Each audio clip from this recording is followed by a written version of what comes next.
ये आवाज़ कैसी है? ये हाथियों के चिंघाड़ने की आवाज़ है। क्यों, क्या हुआ? रायगढ़ जिले में धर्मजयगढ़ एक क्षेत्र है, वहाँ पर बहुत ज़्यादा जंगल हैं। वहाँ हाथियों की संख्या भी बहुत ज़्यादा है। उनमें से एक हाथी का शावक जो है वो गड्ढे में गिर करके चट्टानों के बीच फंस गया। तो उसको बचाने के लिए जो हाथी थे वो चिंघाड़ रहे हैं।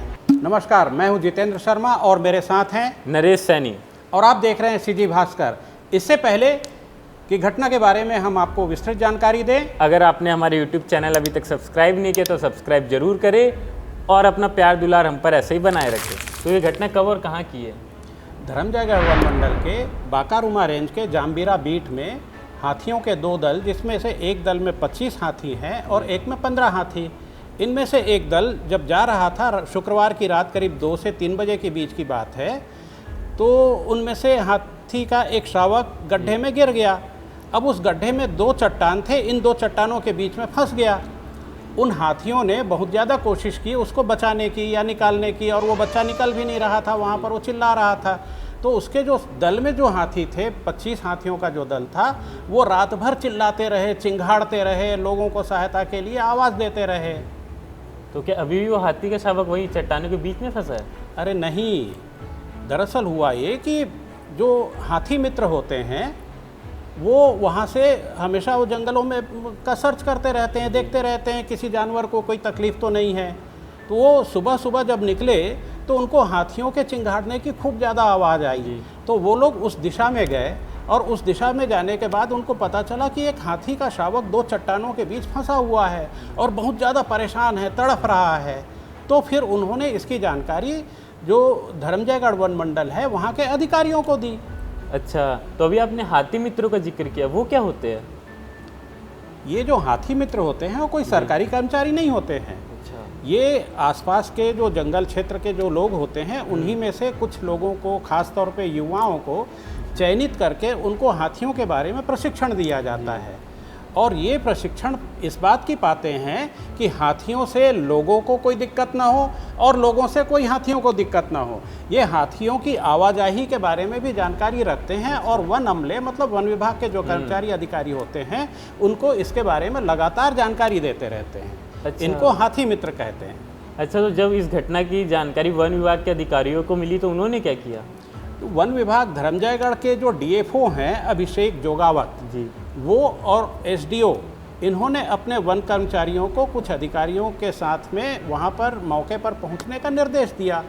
उनके निर्देश पर ये मौके पर पहुँचे और मौके पर पहुँच करके उन्होंने वो जो हाथी शावक जो 2 चट्टानों के बीच गड्ढे में फंसा हुआ था उसका रेस्क्यू प्लान किया। और रेस्क्यू प्लान करने के बाद करीब 1 घंटे की ताबड़तोड़ मशक्क़त के बाद उस हाथी शावक को, बेबी एलिफेंट को बाहर निकालने में वो सफल रहे।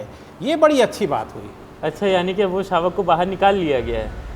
हाँ, अब शावक को बाहर तो निकाल लिया गया, लेकिन बड़ा सवाल ये है कि जब वहाँ पर वन अमला पहुँच गया, ग्रामीण पहुँच गए, तो स्वाभाविक सी बात है कि वहाँ हाथी तो रहेंगे नहीं। जी, हाथी उस शावक को छोड़ करके दूर कहीं चले गए थे। तो फिर उसे उसके हाथी के दल से मिलाया गया?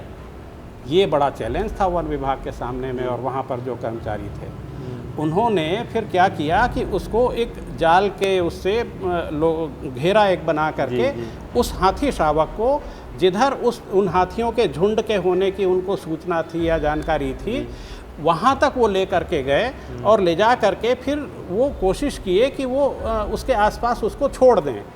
फिर वहाँ पर उन्होंने छोड़ करके वो उसकी निगरानी करने लगे। ऐसी घटनाओं के बाद हम देखते हैं कि जो हाथी के दल रहते हैं वो उस हाथी को अपनाते नहीं है, तो क्या उसकी माँ ने उसे अपना लिया, उस शावक को? इस मामले में बड़ा अच्छी बात ये रही कि वो जो शावक है उसको छोड़ने के बाद जो वन अमला है वो ड्रोन से उसकी निगरानी कर रहे थे।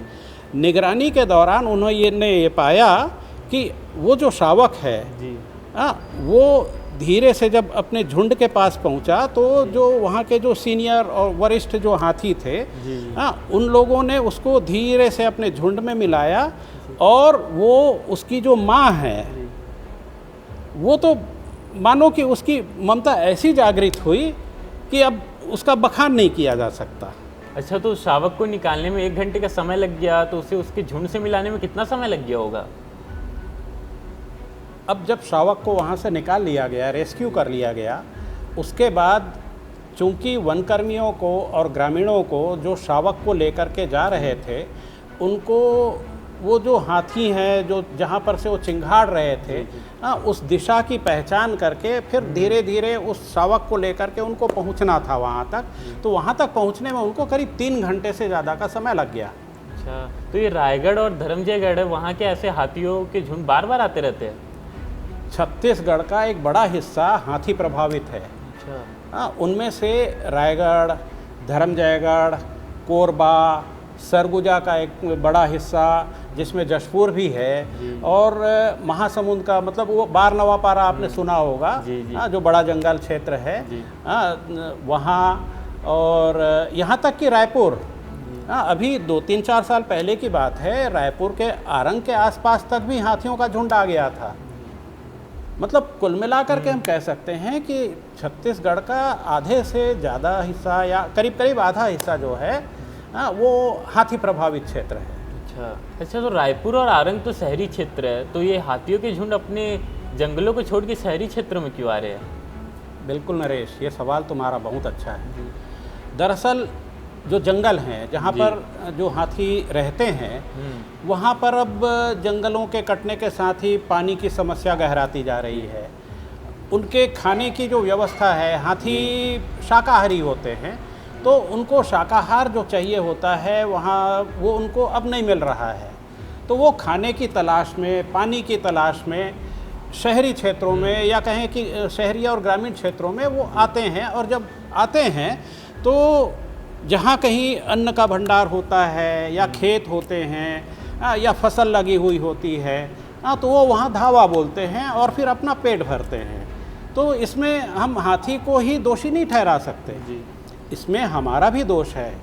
यदि हम जंगल में ही उनके खाने पीने और पानी की व्यवस्था कर दें, उनको पर्याप्त जंगल दे दें, तो भला वो जानवर रहवासी क्षेत्र में क्यों आएंगे? और इससे हम भी सुरक्षित रहेंगे जानवरों से, और वो जानवर भी हमसे सुरक्षित रहेंगे। हमारी ये रिपोर्ट आपको कैसी लगी, इस पर आपके क्या विचार हैं, कमेंट करके हमें ज़रूर बताएं। और अगर आपने अभी तक हमारे YouTube चैनल CG भास्कर को सब्सक्राइब नहीं किया तो सब्सक्राइब जरूर करें, और सब्सक्राइब बटन के पास मौजूद बेल आइकन को जरूर दबाएं। और डिस्क्रिप्शन में दिए गए लिंक से जाके आप हमें Instagram, Facebook और X पर भी फॉलो कर सकते हैं। और पल पल की खबर अपने मोबाइल फ़ोन पर पाने के लिए डिस्क्रिप्शन में दिए गए लिंक से जाकर आप हमारे WhatsApp ग्रुप को भी ज्वाइन कर सकते हैं। नमस्ते।